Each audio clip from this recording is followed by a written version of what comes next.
ये राजू ये ये. काय अरे काय मेल्या, एवढी वर्ष झाले हायच तसंच आहेस. चमचाभर सुद्धा मांस वाढलेलं नाही अंगावरच. हा. आणि तू काय वाय गाभण म्हशीसारखा होत चाललायस. हे अरे 4 महिने चालायला होईल काय. या या भाऊजी, वहिनी कसे आहात? कसा झाला प्रवास? हे बघ, ह्याला म्हणतात मेंटेन राहणं. हम्म. हं? काय वहिनी, तुम्ही काय माझ्याशी स्पर्धाच ठेवली होय की काय बारीक व्हायची. अहो 4 महिने गावाला जाऊन राबायची वेळ आली ना तर तूर काठीने तुमच्यात काय फरकच राहणार नाही. भाऊजी, माणसाने कसं सडपातळ असावं, म्हणजे कसं फ्लेक्झिबल राहतो आपण, आजारी पडत नाही. ते पैसे खर्च करून कशाला हवे जिम आणि फिमा, ते डाएट आणि चूर्ण. ए तुम्ही दोघं माझ्याकडे का बघताय? मी एकदम फिट आहे, फ्लेक्झिबल एकदम. हे बघ काय. हे बाकी भारी बोललं तर वहिनी. अहो हे जिमा जिमा म्हणजे काय हो? हं? अन्न खायचं स्वतःच ना लोकांना उचलयाचं लोकांचं. आहे तसं आहे. काय मग नाहीतर काय. आणि किती मोठ्यानं ओरडतोस, गावाकडच्या गल्लीत उभारून बोलल्यासारखं. अरे शहर आहे, एवढ्या एवढ्या खोल्या आमच्या, हळू बोल. अहो भाऊजी बसा तरी. अहो तुम्ही तरी सांगायचं त्यांना. अरे हो यार, बस बस यार बस. अरे मुद्दाम नाही बसलो. म्हणजे अरे भाऊ तुम्ही शहरातले लोक, घरं बिरं कशी बघ सगळी चकाचक. उगाच राड व्हाय नको रे. राजा. आम्ही गावातली माणसं, आमचं चांबडं डायरेक्ट मातीशी काय. हा बरोबर आहे. म्हणजे आम्ही डायरेक्ट आकाशातनं फरशीवर पडलोय सांगतोय. तू ना एक तर राजकारणी व्हायला पाहिजे होतास, नाहीतर ते शासकीय अधिकारी. म्हणजे काय, कामं कमी बाता जास्त. किती बाता मारशील. दे इकडे. दे दे दे इकडे दे. मी ठेवतो इकडे. ठेव इथं, ठेव इथं. चल आज चल बाथरूम. आणि बाथरूम तुला माहिती आहे कुठे. चल आज चल आज चल. आणतो आणतो मी आणतो डॉवेल.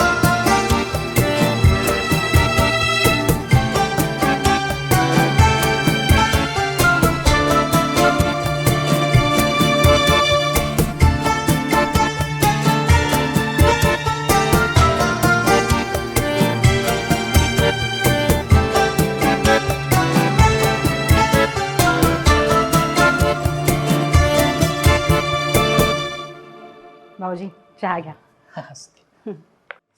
वहिनी हे काय 4 कारिंदा आणलाय. अरे वा. कारण द्या राजा. अरे काय मनातलं ओळखलास रे. अरे मेला तुझा जीव कशात अडकलेला मला माहिती नाही. 8 दिवस झाले याचा जप करत होते.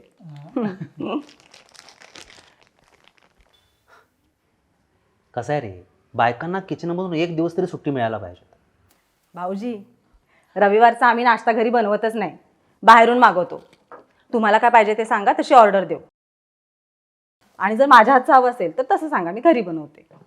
रविवारचं मी काय करतो, बाहेरनं मागवतो, नाहीतर मी काहीतरी बनवतो. अरे बाहेरनं कशाला काय. अरे सिमीन 4 भाकऱ्या रात्री जास्तीत दिला नाही म्हणाली. गेल्या गेल्या वहिनीला काम नको सांगू. अरे त्यात रविवार तुमचं सगळ्यांच्या सुट्टीचा वार ना. आणि पिझ्झा बर्गर पेक्षा एकदम भारी रे. एक नंबर. मग नाही म्हणजे सॉरी हा, तुम्हाला काय मागवायचं असेल ना तर मागवा, मी आपली भाकरीच खाईन. येडा आहेस की काय. असा नाश्ता वर्षातनं एकदाच कधीतरी, तो पण नशिबाना मिळतो. शिळी भाकरी म्हणजे कालची, त्यात सुकटाची चटणी. हा हा हा हा. एक जगात भारी नाश्ता आहे हा. नाहीतर काय. घ्या तुम्ही चहा घ्या, मी गरम करून आणते.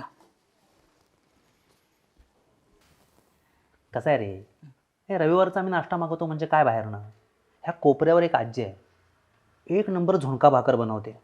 नाहीतर बरोबर तिथून जरा पुढे गेलास ना, एक गाडी आहे, कोल्हापूरचा एक माणूस आहे, अंडा खांडोळी बनवतो. अरे एक नंबर. यातलं काहीच नको असलं तर पुढच्या चौकात जायचं, एक खानावळ आहे गावठी, मस्त जेवण करतो. अरे हेच खातो रे आम्ही. काय रे मेलास, एवढी वर्ष तू इकडे राहिलास हा, एवढा फ्लॅट गाडी घेतलीस, जीव कसा अडकलाय तुझा त्या झुणक्यातनं सुकटात. अरे गाव शहर असं काय नसतं रे, दोन्हीकडे माणसंच राहतात ना. तुला सांगतो, ह्या शहरांमध्ये ना 90% लोक गावाकडनं आलेले असतात, म्हणजे झुणका सुकट खाणारेच लोक ना. तरी पण इथं ना ते पिझ्झा बर्गर, ते म्यावणीज चावणीज, हे इतकं कसं खपतंय तेच मला कळत नाही. मला असं वाटतं ना कधी कधी ते नाश्ता हा शब्दच आधी बंद करायला पाहिजे. गावाकडे कसं न्यारी, न्यारी म्हटल्या म्हटलं काय आठवतं सांग. झुणका भाकरी, नाचणीची आंबील, माडगं, नाहीतर ते मक्याची भाकरी. अरे हा नाश्ता खरं सांगायचं तर. हे मागायला सुरुवात केली ना, सगळे हॉटेलवाले आपोआप ठेवतील ते सगळं. संस्कृती संस्कृती म्हणजे काय असतं दुसरं? खानपानातनं संस्कृती आपली दिसते काय? मग या बघ आत्ता कसं बोललास हा. घे अरे चहा तांड झाला घे. अरे वहिनी आणि काय आणलाच आहे?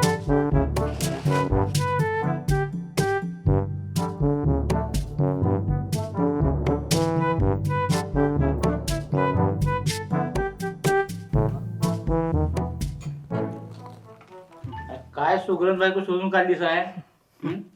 अरे सकाळच्या भाकरीपेक्षा आता तर जेवणच लय भारी होतं वहिनी जरा हा मी आमच्या सिमीला शिकवा. तिला पण अशी लय आवड आहे नवीन नवीन काय करायची. नक्की शिकवेन. आणि मला तरी कुठं इतर वेळी असं छान छान करायला मिळतं. आज तुम्ही आलात म्हणून केलं. नाहीतर उद्यापासून पुन्हा घाई सुरू. 8:40ची ट्रेन, ते रणरणत ऊन, धावपळ, सगळं नुसतं घड्याळाच्या काट्यावरचं काम. लई फास्ट लाईफ रे, लई. मी तुला सांगतो, उठल्यापासून धाव सुटायचं. चुकून थांबलास मागे पडलास. ह्या शहराचा वेग पकडता नाही आला ना की संपलं. एकदा मागे पडलास ना की मागेच नाही पुढे जाता येत. मग एक आणि एक सेकंद महत्त्वाचा. सगळं टाईम टू टाईम असतं रे. काय ते आधी लोक म्हणायचं बघ, काट्यावरून पुढे जातो तो यशस्वी होतो. आता तसं नाही राहिलेलं. आता घड्याळाच्या काट्यावर पाय ठेवून जो धावतो तो यशस्वी होतो.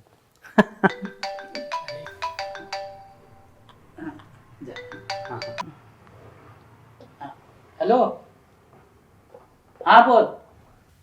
हा का आता जेवलो होय. हां नाही ऐकलंस काय सकाळी 4:45 वाजता शेतातला पंप चालू कर. हां आणि 6:30 वाजता म्हशी पिळायला घे.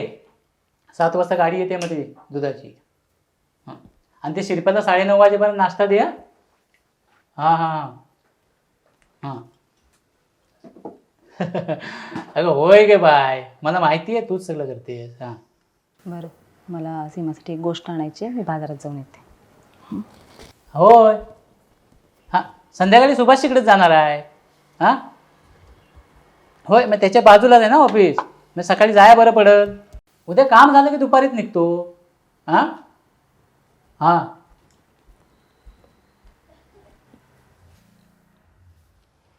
हां बघ हा असं आहे. अरे शेवटी शहर काय आणि गाव काय सगळीकडे टाईम टू टाईमच लागते. खरं आहे रे. हे आम्हा शहरातल्या लोकांना उगाचच वाटतं की आपलंच काम एकदम काट्यावर आहे.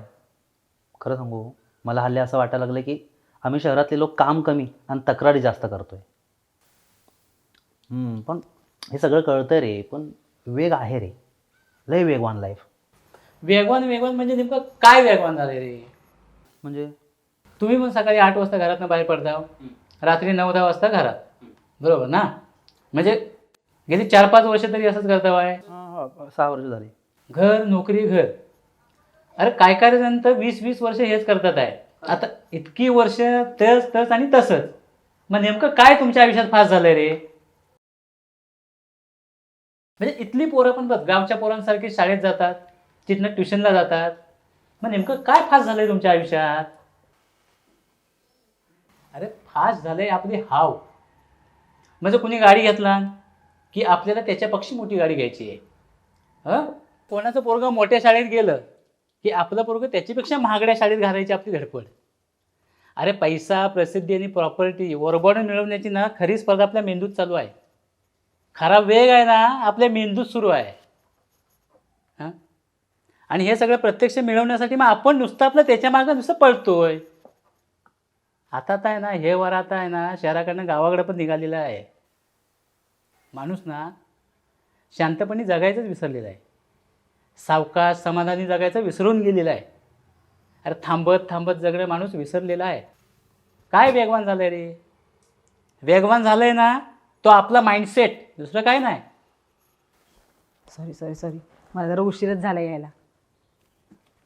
सीमाला द्या. हां वहिनी आता हे काय कशाला नवीन. तुम्ही फक्त न्यायचं काम करा. बाकी मी सीमाशी बोलले सगळं. ती बॅगेल करायला राजा तर ये इकडे. कपड्यामधलं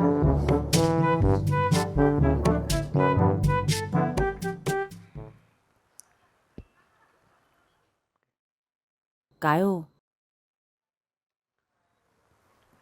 हा राजा जाता जाता सगळं घुसळवून गेला की शांत करून गेला तेच कळेना. किती खरं बोलले ना ते. ही गावाकडची माणसं आरसा आहेत का आपला. गावाकडे गेल्यावर असं खिडकीत कधी बसलो किंवा मागच्या परड्यात जाऊन बसलं ना की जे पक्षी दिसतात किंवा छोटे छोटे प्राणी दिसतात त्यांना बघून असं वाटतं की जगण्यातली ओघाची धावपळ संपवून टाकावी.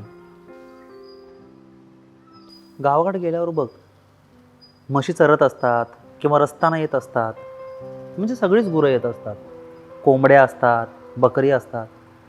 त्यांना कधी धावपळ करताना बघितली असतो, कधी घाई गडबड करताना बघितलेली असतो. कशी शांतपणे चरत असतात, चरून झालं की शांतपणे घरी येतात, निवांत असतात सगळे. किती समाधानी असतात ना ते. आपण इथे शहरात का आलोय ग? स्थिर स्थावर होण्यासाठी ना. स्थिर स्थावर म्हणजे काय? आनंदी समाधानी जगायला. हे खरंच असेल का ग? राजा म्हणाला ना तसं हे फास्ट लाईफ, वेग हे आपल्या डोक्यातलं खूळ असेल काय? आपण आपलं जगणंच विसरत चाललोय ग.